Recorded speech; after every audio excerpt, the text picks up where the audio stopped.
जय हिंद साथियों, मैं अमित शर्मा आप सभी का स्टडी ग्रुप आया यूट्यूब चैनल पे स्वागत करता हूं तथा आशा करता हूं कि आप सभी बहुत अच्छे होंगे और अपनी तैयारी एक बेहतरीन तरीके से कर रहे होंगे। तो दोस्तों, आज की क्लास में हम ये जो आपको बुक दिखाई दे रही है ना, जर्नल रीजनिंग, ये वाली बुक मैं आपको दिखाता भी हूँ। जर्नल रीजनिंग के नाम से आती है, इसका सल्यूशन शुरू करने जा रहे हैं। ये बहुत ही बेहतरीन बुक है, अभी अभी नई लॉन्च हुई है, जिसको अंकित भाटी सर ने और राहुल सर ने लॉन्च किया है। ठीक है, तो इस बुक का कंप्लीट सॉल्यूशन आपको हमारे यूट्यूब चैनल पे मिलेगा। तो आज से इसको शुरू कर रहे हैं। पहला टॉपिक रहेगा, पहली क्लास है एनालॉजी के ऊपर।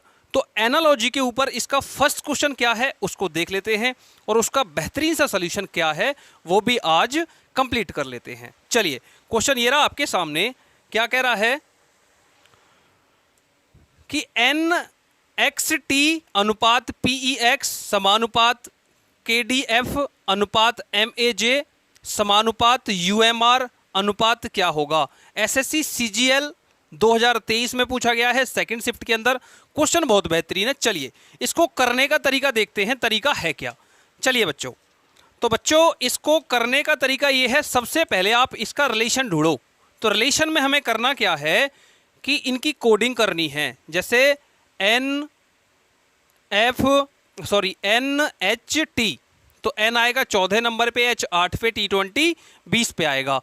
उसी प्रकार हमें फिर कोडिंग कर देनी है पी ई एक्स की।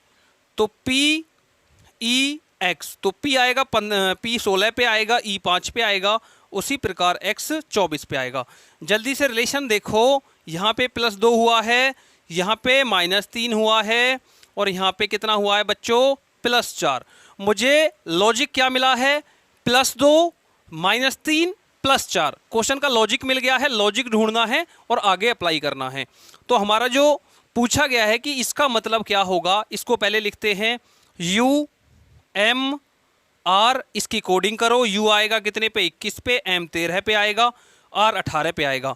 लॉजिक था +2, इसमें +2 करेंगे तो ये 23 हो जाएगा। -3, तो -3 करने पे ये 10 हो जाएगा और फिर हमें +4 करना है। 18 में 4 जोड़ेंगे तो 22 हो जाएगा। 23 पे कौन आता है, W। 10 पे कौन आता है, J। उसी प्रकार 22 पे कौन आता है, V। WJV ऑप्शन बी आपके क्वेश्चन का एकदम शानदार सा आंसर हो जाएगा, WJV। क्वेश्चन नंबर 1 कंप्लीट है। आइए चलते हैं सेकंड क्वेश्चन पे। सेकंड क्वेश्चन क्या है एक बार देख लेते हैं।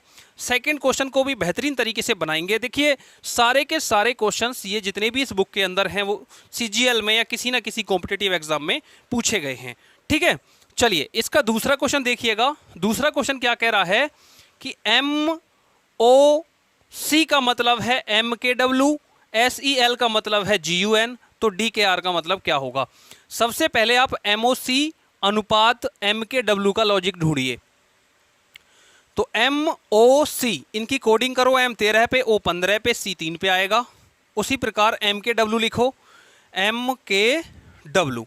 तो यहाँ पे एक बेहतरीन सा लॉजिक बताऊंगा आपको। अगर आप ऐसे ढूंढ रहे हैं ना कि सर ये M से M हुआ है, फिर 15 से यहाँ पे M की वैल्यू कर दो 13 है, फिर यहाँ पे K 11 पे आ गया है और फिर W हमारा 23 पे आ गया है, ये वाला लॉजिक लगा रहे हैं कि सर इसको जोका तो रखा गया है और यहाँ पे अब -4 कर रहे हैं और यहाँ पे +20 कर रहे हैं, तो वो गलत है लॉजिक। उस लॉजिक पे क्वेश्चन ये सेट किया ही नहीं गया है बच्चों। हमें क्या करना है इसमें, इसका बेहतरीन सा लॉजिक क्या रहेगा मैं आपको बताता हूं। पहले हमें क्या करना है, हमें इनका अपोजिट लेटर लिखना है। अपोजिट लेटर लिखना है सबसे पहले। तो M का अपोजिट क्या होगा, अपोजिट निकालने के लिए मैंने एक शानदार सी ट्रिक बताई थी कि 27 में से उस अक्षर को माइनस कर दो। तो अगर मैं 27 में से 13 माइनस करूंगा तो 14 आएगा। 14 पे कौन होता है, 14 पे होता है N। 14 में से हम 1 माइनस करेंगे तो N में से भी 1 माइनस करना पड़ेगा। लॉजिक मिल गया। लॉजिक है अपोजिट, अपोजिट -1। तो इसका अपोजिट 14 हुआ, 14 में से 1 माइनस किया तो आ गया 13 और 13 पे कौन होता है, M। उसी प्रकार 15 का अपोजिट होगा 12 और 12 में से 1 कम करेंगे तो 11 आएगा और 11 पे बैठा होगा K। और उसी प्रकार से C का अपोजिट होता है बच्चों 24 और 24 में से 1 कम करूंगा तो 23 आएगा और 23 पे बैठा हुआ है W। MKW, यहाँ पे 13 पे M आएगा। एक बार फिर से इसका पैटर्न देखते हैं। 14 में से 1 कम करेंगे 13। हमें बताना है DKR का। डी के आर का। देखो ये वेरीफाई कर गया है आपका, इसका मतलब ये कैसे आया पता चल गया, अपोजिट -1 करके हमें बताना है डी के आर का मतलब, डी के आर। तो डी का अपोजिट क्या होगा, देखो डी आता है 4 पे, के 11 पे, आर 18 पे।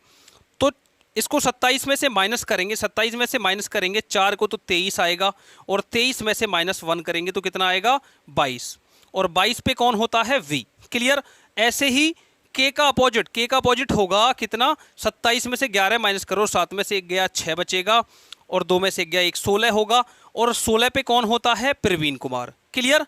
उसी प्रकार 18 का अपोजिट क्या होगा, इसको भी 27 में से माइनस कर लो, 27 में से हमें कितना माइनस करना है बच्चों 18, 27 माइनस 18 करेंगे, 17 में से 8 गया 9 बचेगा, और 9 पे होता है आई, 9 पे कौन होता है आई, वीपीआई। कहीं पे कोई मिस्टेक आ रही है क्या, एक बार जल्दी से चेक करो। आर आता है 18 पे, 27 में से 18 करेंगे 9, 9 पे कौन होता है आई होता है, आई ऑप्शन में है कहीं पे। एक लॉजिक और मिस हो रहा है इसमें, ये 27 माइनस 18 करेंगे, पहले अपोजिट निकालना फिर हमें माइनस करना है, ऐसे ही इसमें भी माइनस करना है। तो ये 15 होगा, और 15 पे ओ आएगा, और 9 में से 1 जाएगा 8, 8 पे एच होगा, 8 पे VOH आपके क्वेश्चन का आंसर होगा। हमें क्या लॉजिक लगाना है, अपोजिट -1, अपोजिट -1। जैसे ही मैंने डी के आर का अपोजिट निकाला तो 23, 16 और 27 आया, फिर उनमें से मैंने -1, -1 कर दिया, तो 22 पे कौन होता है V। उसी प्रकार 15 पे O, और H पे 8 पे कौन होता है H। क्लियर। चलिए अब इसका नेक्स्ट वाला देख लेते हैं, क्वेश्चन 3। क्वेश्चन 3 क्या होगा बच्चों, सभी क्वेश्चंस जानदार हैं, ये SSC CGL 2023 थर्ड शिफ्ट में पूछा गया था, बेहतरीन सा क्वेश्चन है। चलिए अब इसका नेक्स्ट देख लेते हैं जल्दी से। नेक्स्ट देखो हमें दे रखा है सिविलियन का मतलब है ये, डॉक्ट्रिन का मतलब है ये, तो हमें इक्वेशन का मतलब बताना है। तो जल्दी से पहले आप ऊपर वाले का लॉजिक ढूंढो। तो मैं इस क्वेश्चन को लिखता हूं CIVILIAN। अब इनकी कोडिंग करो, C 3 पे आएगा, I 9 पे, V 22 पे, फिर से I 9 पे, फिर उसके बाद में L 12 पे, फिर I 9 पे, A आएगा आपका 1 पे, N आएगा 14 पे। क्लियर। अब AGR, उसके बाद में EF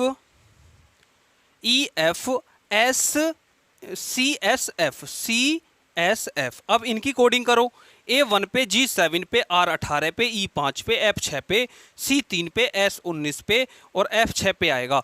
जल्दी से लॉजिक देखो बच्चे, यहाँ पे 3 से 1 हुआ है -2 हो गया, 9 से 7 हुआ है -2, 22 से 18 हुआ है, 22 से 18 -4, 9 से 5 हुआ है -4, फिर उसके बाद 12 से 6 हुआ है -6, और 9 से 3 हुआ है -6। उसी प्रकार बच्चों 1 से कितना हुआ है 19, तो अब ये कितना घट गया, अब ये -8 हो गया। उसी प्रकार 14 से कितना हुआ है F हुआ है, F आता है 6 पे, तो ये भी -8 हो गया। लॉजिक क्या है हमारा, -2 -2 -4 -4 -6 -6 और -8 बच्चों लॉजिक ये बन रहा है कि पहले 2 डिजिट में से 2 2 माइनस, फिर अगली 2 में से फिर 4 4, उसी प्रकार 6 6, और फिर 8 8 माइनस किया गया है। ठीक है।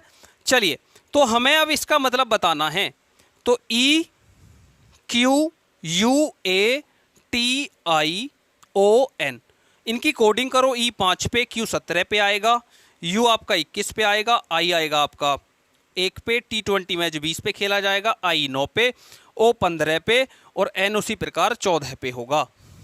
तो पहले हमें 2 डिजिट में से -2, इसमें से भी -2 करना है। 5 में से 2 गया 3 बचेगा, 17 में से 2 गया 15 बचेगा। कोडिंग कर दो, 3 पे C, 15 पे O होगा। उसी प्रकार से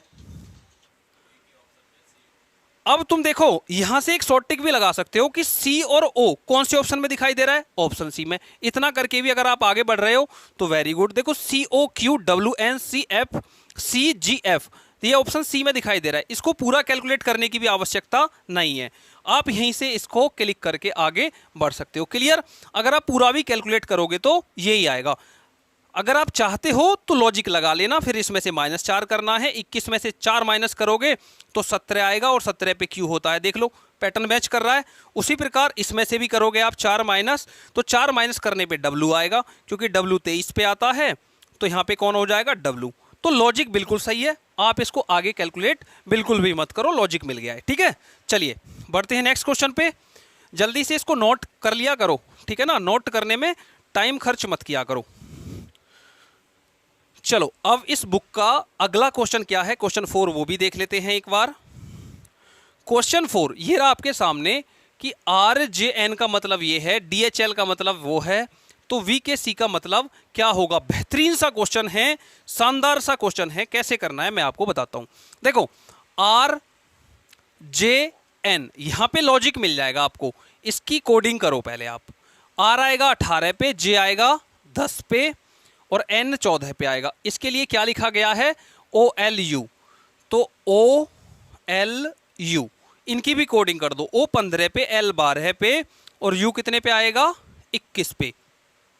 समझ में आ गया, क्लियर, कोई दिक्कत। देखो यहां से हमारा एक लॉजिक बनाया गया है कि अगर मैं 18 से 15 बनाऊं -3, 10 में 2 जोड़ूं तो +2, और 14 से ये वाला भी लॉजिक काम नहीं कर रहा है। अच्छा देखो 18 में अगर मैं 3 जोड़ दूं तो 21 हो जाएगा, क्लियर।